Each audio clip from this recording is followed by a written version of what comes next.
Bom dia, pessoal. Depois de muito tempo, né? A gente volta aqui com muita novidade. Olha o que chegou. Plantinhas bem judiadas.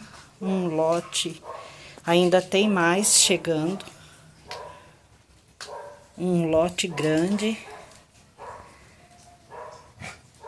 Daqui a pouco chega mais, aí eu vou gravando se der tempo.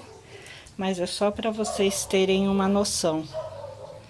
Logo essas plantinhas eu vou estar replantando e fazendo os vídeos e mostrando para vocês a evolução e colocando para venda. Tchau! Olha lá, a bonita querendo atenção.